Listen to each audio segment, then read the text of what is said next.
Donc question 3. Donc soit E un espace euclidien, E1, E2, En une base de E, en déduire une procédure, c'est-à-dire un algorithme ou encore une recette, pour orthonormaliser E1, En. Eh bien, je vais récapituler ce que nous avons fait. Donc nous avons en entrée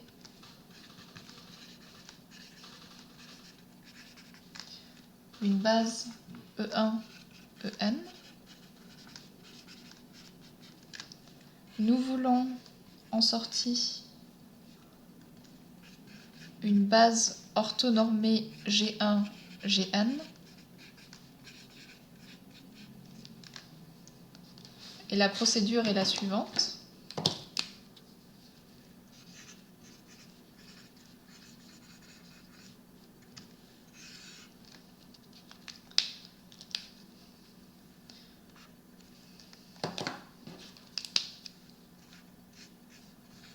Itérativement sur K pour K de 1 à N,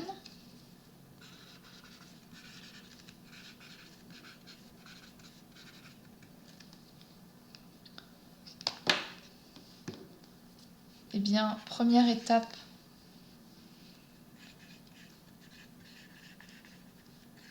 construire G1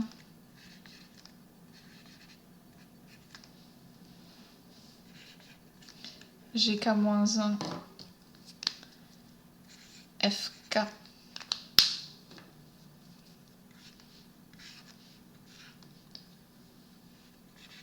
une base orthogonale de FK. Alors, avec la notation suivante, FK est égal à vect de E1 EK.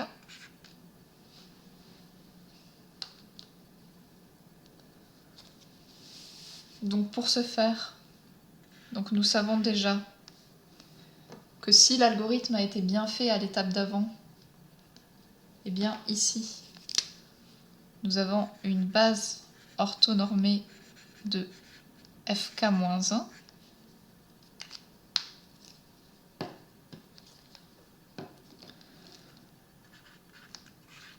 Donc on va redresser le vecteur EK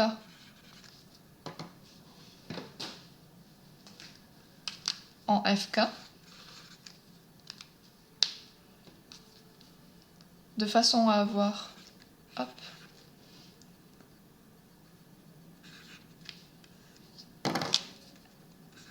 FK qui appartient à FK-1 ortho et G1 GK-1 FK vect de ceci est égal à l'espace vectoriel FK. Donc si je fais un dessin, je vais essayer de faire en 3 dimensions.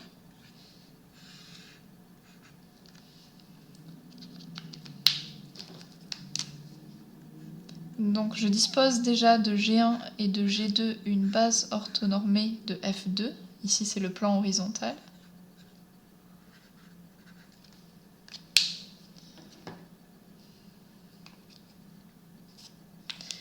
Admettons que j'ai E3 qui est ici.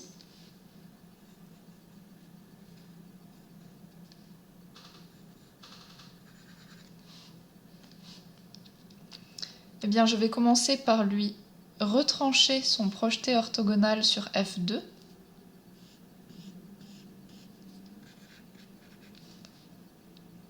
Pour redresser le vecteur et obtenir le vecteur F3 qui est ici. c'est la première étape. Donc l'étape de redressement. La deuxième étape, eh bien, c'est l'étape de normalisation. Je normalise le vecteur fk, c'est-à-dire je le divise par sa norme.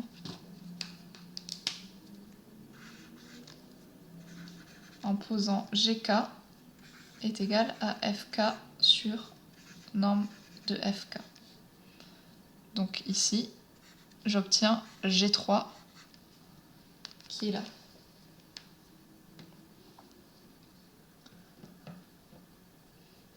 Et à la fin de l'étape 2, eh bien on a que G1, G2 jusqu'à Gk est une base orthonormée de Fk. Et donc si on répète cette procédure de manière itérative jusqu'à k égale n, eh bien on va construire une base orthonormée de E qui respecte donc les sous-espaces vectoriels croissants. Et l'algorithme que je viens de décrire porte le nom de procédure de Gram-Schmidt. Donc nous allons l'exécuter sur un exemple, c'est la question 4.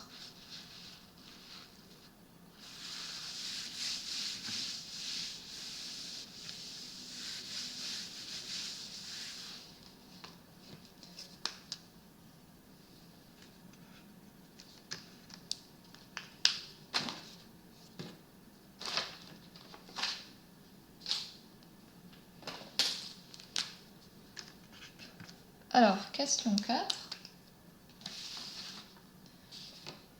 Donc, appliquer cette procédure à la famille de vecteurs E1 est égal à 1, 2, 1, E2 est égal à 2, 3, 0, et E3 est égal à 0, 1, 0. Donc, la première étape, donc on est dans R3 muni du produit scalaire canonique. La première étape, c'est de s'assurer que la famille E1, E2, E3 est une base de R3. Donc ça, c'est le cas, parce que si vous regardez les vecteurs sont échelonnés. Ici, il n'y a pas de 0, ici, il y a 1, 0, et ici, il y a 2, 0.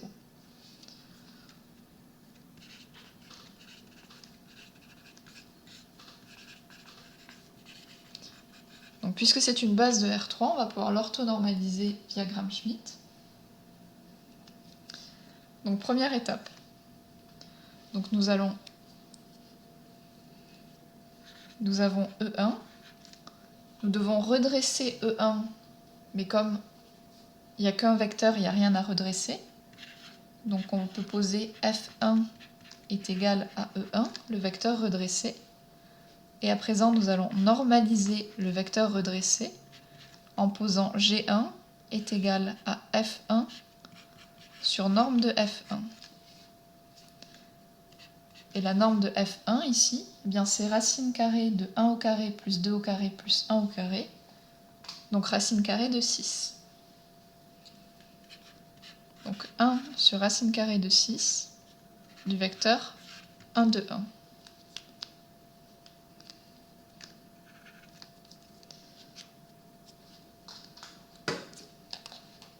Donc pour k égale 1, c'est fait. Maintenant, pour k égale 2,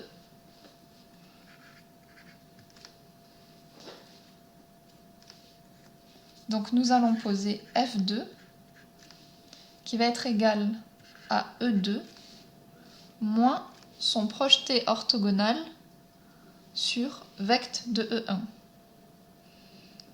Donc moins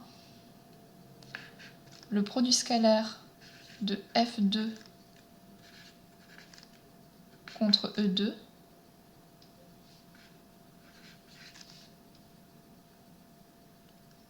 pardon, je me suis emmêlé les pinceaux.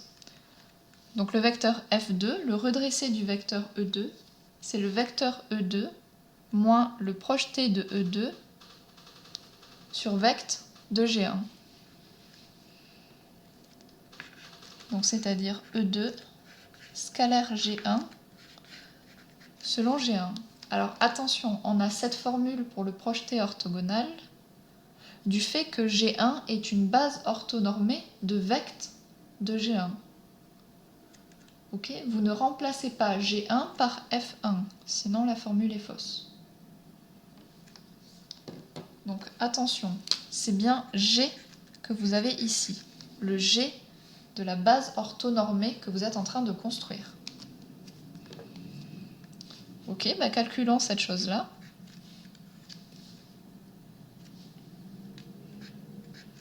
C'est donc égal à vecteur E2 moins le produit scalaire de E2 contre G1, 2, 3, 0, contre 1 sur racine de 6, 1, 2, 1, selon le vecteur G1. Donc 1 sur racine de 6, 1, 2, 1. Ok, donc je peux sortir le 1 sur racine de 6 et celui-là pour mettre du 1 sixième. Donc c'est égal à 2, 3, 0, moins 1 sixième du produit scalaire 2, 3, 0 contre 1, 2, 1, selon le vecteur 1, 2, 1. Calculons ce produit scalaire. Eh bien c'est égal à 2 plus 6 plus 0, donc c'est égal à 8. Donc nous avons 2, 3, 0, moins 8 sixièmes, c'est-à-dire 4 tiers du vecteur 1, 2, 1.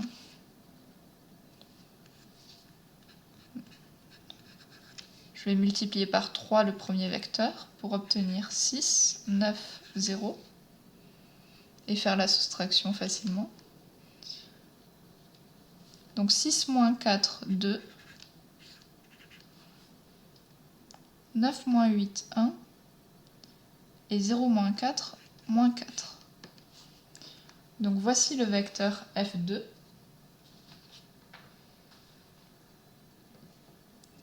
Je vais maintenant, c'était la première étape, je vais maintenant le dilater ou le rétrécir de façon à ce que sa norme soit égale à 1. Donc je vais poser G2 est égal à F2 sur norme de F2. Et la norme de F2, je vais la calculer ici pour voir, c'est égal à racine. Donc le 1 tiers, il va être au carré et dans la racine, donc je peux le simplifier et le sortir. De racine de 2 au carré plus 1 au carré plus 4 au carré, ça fait donc 4 plus 1 plus 16, 21. Donc finalement, F2 sur norme de F2, c'est égal à 1 tiers sur 1 tiers qui se simplifie. Donc finalement, 1 sur racine de 21 du vecteur 2, 1, moins 4. Ok.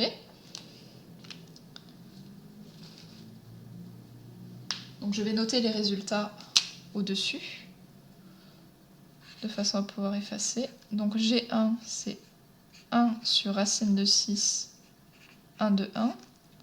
Et G2, je viens de trouver 1 sur racine de 21, 2, 1, moins 4.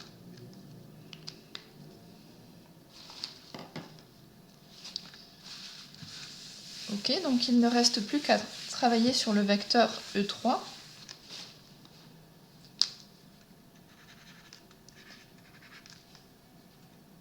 Donc première étape, je vais redresser E3. Donc je vais poser F3 est égal à E3 moins son projeté orthogonal sur vecte de E1, E2, qui est égal à vecte de G1, G2 par construction. Et vu que G1, G2 c'est une base orthonormée, eh bien le projeté orthogonal s'exprime simplement comme E3 scalaire G1 selon G1 plus E3 scalaire G2 selon G2. Ok, Ok, effectuons les calculs. Donc E3, c'est 0, 1, 0, moins le produit scalaire de 0, 1, 0 par 1 sixième de 1 de 1, selon 1 sixième de 1 de 1. Pardon, 1 sur racine de 6 de 1 de 1. Donc le 1 de racine de 6 qui était ici et le 1 sur racine de 6 qui était là, je vais les mettre en facteur pour former 1 sixième. Ok. La deuxième contribution, donc moins avec plus, ça fait moins. Produit scalaire de E3 contre G2, 2, 1, moins 4, selon G2, 2, 1, moins 4. Le 1 sur racine de 21 qui était ici et celui qui était là, je vais les mettre ensemble en facteur devant. Donc 1 sur 21. Ok. Calculons les produits scalaires. Donc ce produit scalaire est égal à 2. Ce produit scalaire est égal à 1. Tant et si bien que j'obtiens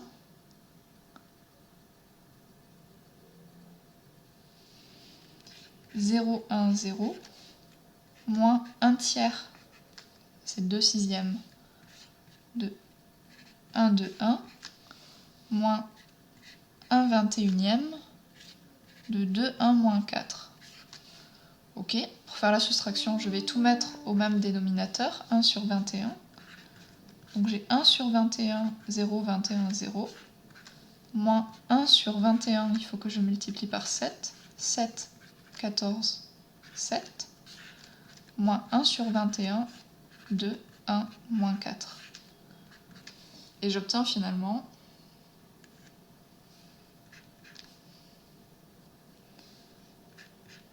1 sur 21 de moins 7, moins 2, donc moins 9, 21, moins 14, ça fait 7, moins 1, 6, 6, et moins 7, moins 4, donc moins 7 plus 4, moins 3. Et là, je peux simplifier parce qu'il y a un facteur 3 en commun. Ça va donc faire 1 septième de moins 3. Alors, je n'ai plus de place, donc je vais l'écrire ici. 1 septième de moins 3 de moins 1.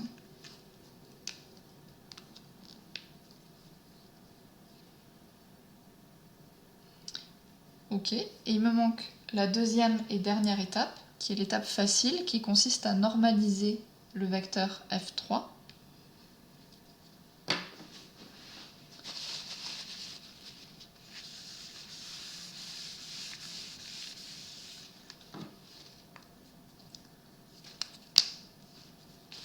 Donc, hop, il faut que je le garde.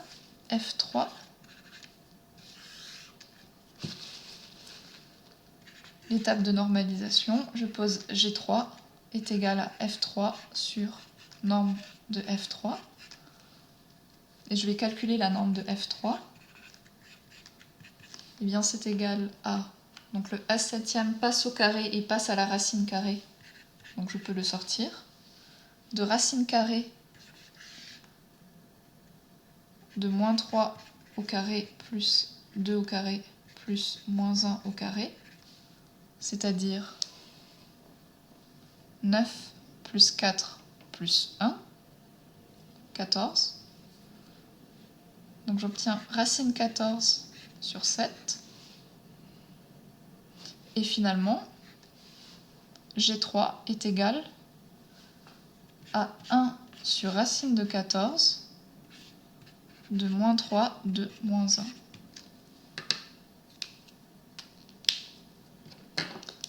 Et je viens de terminer l'orthonormalisation de Gram-Schmidt de la famille E1, E2, E3. Donc, quand vous menez des calculs un peu longs comme ceci, où il est assez facile de faire une erreur, ça vaut le coup de vérifier que votre famille à la fin est bien de norme 1 et qu'elle est bien orthogonale.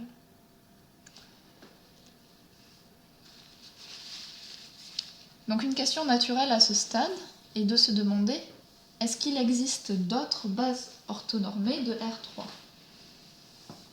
La réponse est oui, bien sûr. Déjà, la base canonique est orthonormée. Ok, mais en fait, il en existe une infinité. Si vous étiez parti d'une autre base que E1, E2, E3, vous seriez arrivé à une autre base G1, G2, G3. Si vous étiez parti de la même base E1, E2, E3, mais que vous aviez orthonormalisé dans un sens différent, par exemple d'abord E2, puis E1, puis E3, vous auriez obtenu encore une base différente.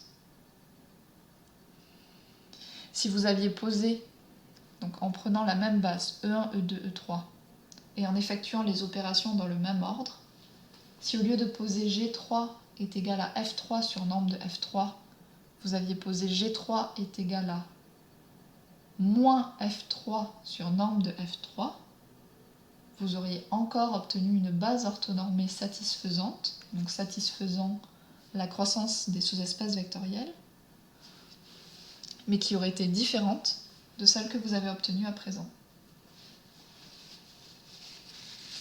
Donc la morale, c'est qu'il n'y a pas du tout unicité du résultat. Il dépend de la façon dont vous vous y prenez. Donc quel est le choix de la base initiale? Quel est le choix de l'ordre dans lequel vous traitez les vecteurs? Et ensuite, est-ce que vous retournez ou pas le vecteur au moment où vous le normalisez?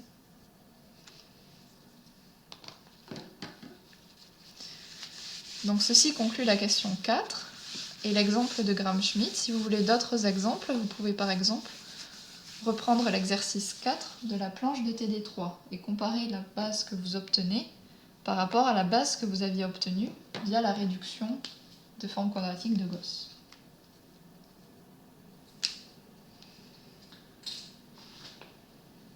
Donc on va conclure cet exercice par la question 5. Donc la question 5 est très facile, mais toutefois très importante. Donc soit E, un espace euclidien, et F, un sous-espace vectoriel de E, on veut montrer que F est en somme directe avec son orthogonale pour former E tout entier. Bien ça c'est facile, il suffit de reprendre la question 1 de l'exercice.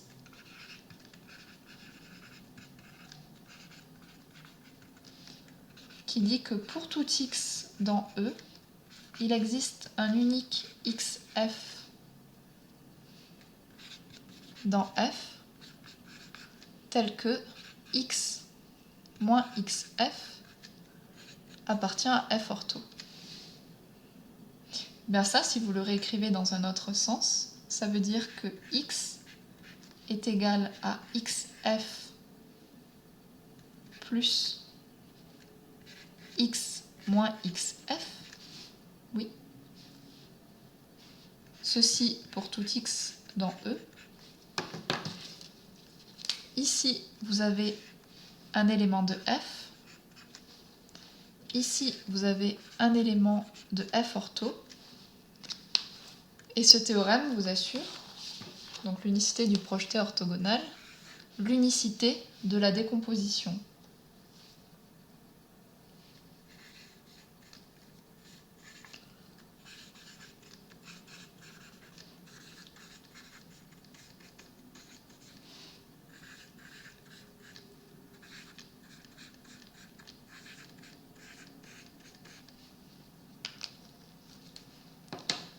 Du coup, l'existence et l'unicité de cette décomposition, pour tout x appartient à E, signifie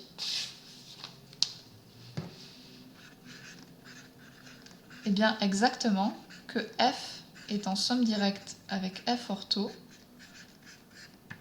pour former E tout entier, par définition de la somme directe.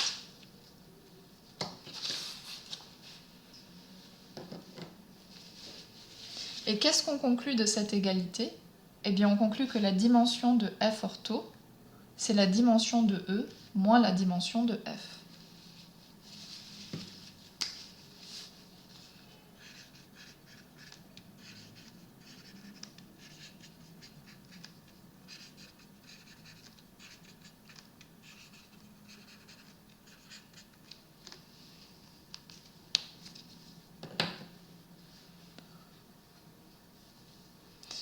Et ça, je vous laisse y réfléchir, mais c'est un résultat qui est vrai pour les espaces euclidiens, mais qui n'est pas vrai en général pour un espace vectoriel E muni d'une forme quadratique qui n'est pas définie positive.